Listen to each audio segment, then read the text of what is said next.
All right. Hi, my name is Tessa Nelson, and I'm going to be talking about the positive behavioral interventions and supports, and how it reduces exclusionary discipline and some of the pros that come with that, but also some of the barriers. All right. So I thought I would start with why this matters. Um, and so every student should have access to education. And we know that students with disabilities are disciplined at a higher rate.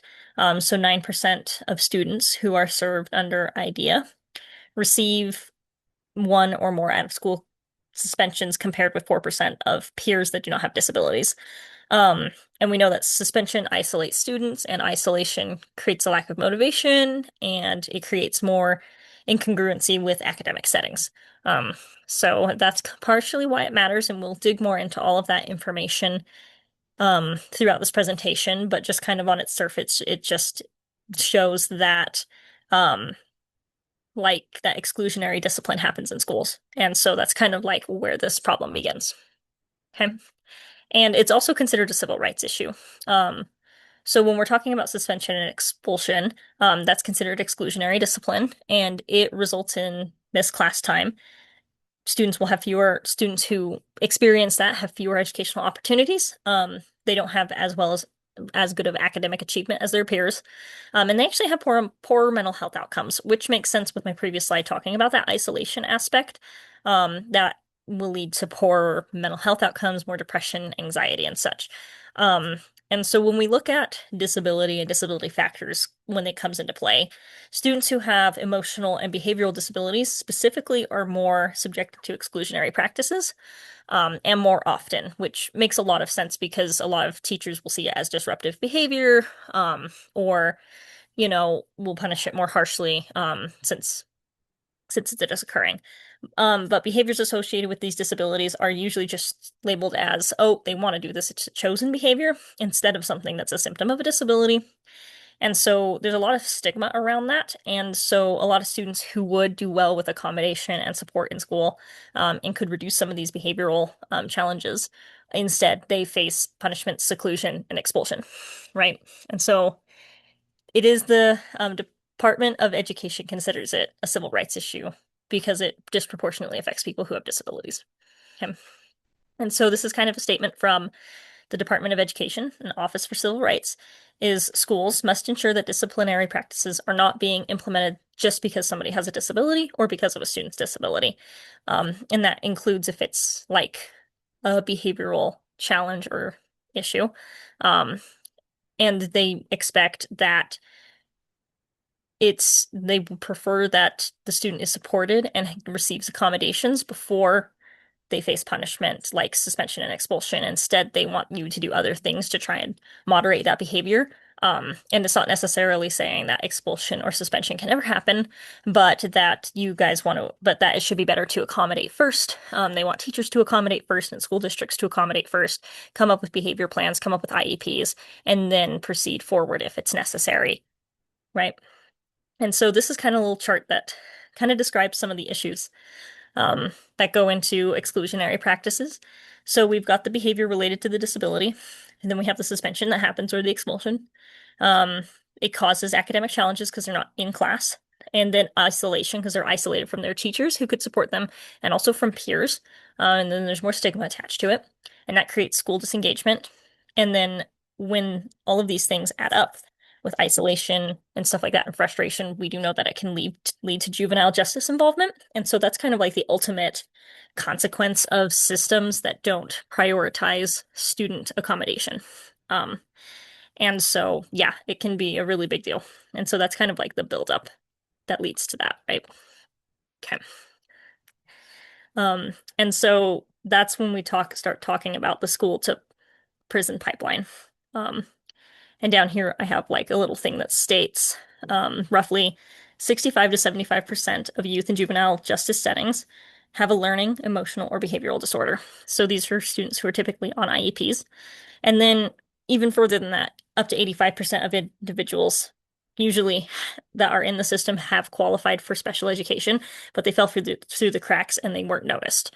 Um, So yeah, you can see that how this is kind of a prevailing issue. And so students with special needs are 3 times also more likely to be arrested. So we can see what happens when the label and the stigma becomes the bigger issue compared to the accommodation and the support, right?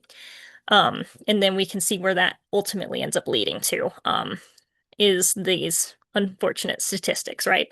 So yeah, something to keep in mind. Okay. And then this talks about causes. And so what kind of causes schools to use disciplinary actions instead of accommodation? And so a lot of it is like revolves around vague disciplinary language. Um, so it will like this can also be school policy, which is also kind of attached to vague language. It can be like students should not disrupt class. Well, what does that necessarily mean? What does disruption look like in a specific and measurable way? And then subjective behavioral expectations also lead to this. And a lot of this can also be different expectations among teachers. And because there's not specific and measurable things, teachers could punish students unequally compared to other students. There's a lot of bias that can be introduced. And then some teachers are like, oh, they might value imposition on students and be like, oh, we got to crack down. We got to make this student, improve. And that can be a value imposition as well. I'm not saying that's necessarily bad to help guide a student's behavior in educational settings, but that it can be used in a way where it's more punitive instead of um, like encompassing, if that makes sense. It can be punitive, shunned, and shamed instead of helping the student overall and looking what their needs are and why things are happening, right? And so those are kind of the causes of it. Okay, perfect. Yeah. And so then we start talking finally about the positive behavioral interventions and supports. And so the goals of it are to prevent behavior problems before they happen, ultimately. It'll look at a student who needs some support or accommodation. It'll look at what their plans are, the behavior plan, their IEP. Um, and then they'll come up with something that usually will work for the student, prevent behavior, maybe help the student recognize like when things are building up, when they might need an intervention, like that kind of stuff. And then it also reinforces positive um, reinforcement for the student or desired behavior. And then there's also individual accommodations. That's like a really big part of it for like IEPs and stuff. Um, they want this before resorting to expulsion and disciplinary action. So in first apply a behavior plan, see how that behavior plan works to see if it needs modifications. Suspension or expulsion, like I talked about before, that would only happen after evidence-based interventions were implemented, things that were accommodative, things that could help the students, right? And so for educators, um, this can be done on a micro and a macro level, which is awesome. So they would have coaches meet with school administrators and teachers, educators. They would review disciplinary policies, update language, and address language that is vague, and ensure that student expectations are being clearly identified in ways that are specific and ways that are tangible, not just something that isn't, you know, isn't necessarily comprehended. And that can be another big thing for neurodivergency is like specific and having specific directions can also help students understand stuff. So obviously having clear language just reduces bias. It's just better for everybody. It specifically helps teachers and educators recognize disability related behaviors and implement those individualized student plans that center around the student and what the student's needs are. And then it helps them actually implement behavioral interventions. And a lot of this will be meeting weekly with a coach. When I was doing some implementation science for the pyramid program in up to 3 centers and early education centers, because they were trying to start implementing that there. A lot of it would be coaches meeting weekly one-on-one with like different directors or different educators who are leading schools and like at daycare centers or wherever, early intervention centers to see how things were working. So that's usually how it looks like. And it's regular training, and they also have modules and stuff for those people. And so it also like helps them learn how to implement behavior interventions. And this can also be very important for people who have been in the field for a really long time. Like this is like it's not brand new stuff, but from what I have seen, the implementation of it has started in like the early 2000s, but it's been a slow process, right? So not everybody's exposed to it. So that's also why it's important. And then Applying disciplinary policies consistently across school districts is another thing that it will help with. So that way it's not teacher roulette. Like one teacher might do something different than another teacher. It's like standardized, and it's also not district or school roulette where you're trying to figure out where to go from there and like what school will do what thing and what school will not do what thing. And so like that's how it ends up being helpful when things are standardized and consistent, reduces bias once again. It also makes things more fair for all students, and all students understand what their expectations are. Okay. But it's not a perfect system. So implementation can be consistent, inconsistent, unfortunately. And so a lot of schools will adopt it as a set of behavioral rules, and then they ignore the rest of it, like the student-centered plan and the accommodation aspect. And they're just like, we're going to do this as a rewards-based system and a compliance-based system. And that doesn't address underlying causes of student behavior. And so then it creates a system in which it's easy to go back to a punitive setting, right? Fall back into old habits. Educators could receive limited training.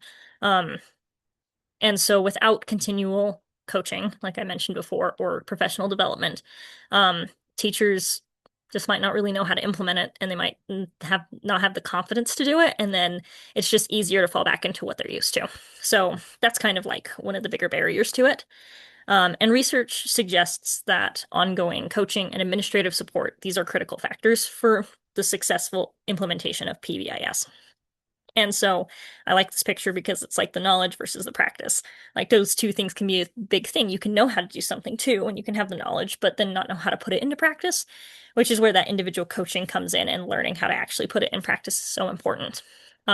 So yeah, that's also kind of a thing that's a problem. But there's also barriers, which I think are different than problems, if that makes sense. Because this like prevents it from even getting going, really. Some of it can be resistance to change. Some teachers are worried that like this kind of training will take more of their personal time away, which I think if anybody's working in education, they know that there's a lot of out of school hours too to like grade papers, make assignments, come up with course curriculum. So I think it would be a concern that they'd be like, oh, I already have to do continuing education already. Like, I don't want to do this, right? And then there's lessening the ability to respond to challenging behaviors. A lot of teachers worry that it's like, I will not be able to correctly, like guide a student or stop their behavior because I have to do this other way. Um, and they might not see PBIS as the effective way to do these things, and that punitive works better. And so, like, that could be a barrier. Also, there's limited in resources. So full implementation of PBIS for most places would cost around $53,000 per school. And obviously, with the environment that we live in, especially with grants, funding, and stuff right now, like that can be a barrier to even get it going. And also continuation. Like they might start it, but then at the end of the day, it might not be possible for a school to continue the coaching and the training that these professionals need because it they just don't have the money. Which then could lead to insufficient training, right? And so they're not getting enough training, and they're not getting like the teachers aren't getting enough support. The administrators aren't understanding what needs to be changed on a systemic level for this full implementation of PBIS, right? So there's that. And then there's ways to overcome these barriers. So that's the good thing. And so initial costs, when you compare the expenses associated with academic failure or dropout, juvenile involvement, that's actually lower. So it's saving schools money because schools are investing in students financially. That's, a common thing and like a common understanding, I believe. And so when students are dropping out, when students are not like proceeding forward with school and they're not in school, they're not able to utilize that kind of funding that they individually get. And so then it's kind of like throwing, it's like it's not necessarily throwing money away because like maybe the students are still getting something out of it, but it would definitely be more beneficial for everybody if like students were achieving, success in school. And so districts can reduce this initial financial challenge by incorporating training into their already existing development courses, or even replacing it, like getting rid of the old, putting in the new. Then you're not spending money on the old, you're only spending money on the new and current trainings, right? And then there's also state and federal grants. That's something that can be done. although challenging in this current environment, utilizing those things can help schools. And then also implementing these changes gradually. It doesn't have to be an all-at-once process. I've like there's some schools that'll go ho it, and then there are some schools that will gradually do it. And the important thing here, though, is that it's consistent, whether they're going ham and just proceeding forward, or they're doing it at a slow pace. The consistency matters a lot, because that's where we see implementation happening versus just using it as a rewards-based system, right? So, yeah. The conclusion, consistent implementation of PBIS can reduce suspension and expulsions. Research consistently has shown that since like the mid 2000s, which in turn reduces isolation for students. It reduces low academic achievement, low motivation, and the school to prison pipeline gets reduced too. Students aren't being excluded, they're not being isolated, they're not being shamed into stuff, which will help with those, with avoiding those kinds of like the inevitability of the school to prison pipeline being bad. Um, at its core, it values students and accommodates their needs, and it causes students to feel supported. And so, yeah, that is pretty much it. I will show you my references real quick. There are quite a few references, so I will move this out of the way. There you go. And then here's the next page of references. So it'll go. It's not going for some reason. Oops. I'll just. There you go. And there's the next page of references. Right here. Ah, dang it. All right, well, it started me over, but this is the next page. Okay, so thank you for watching my presentation, and you guys have a good day.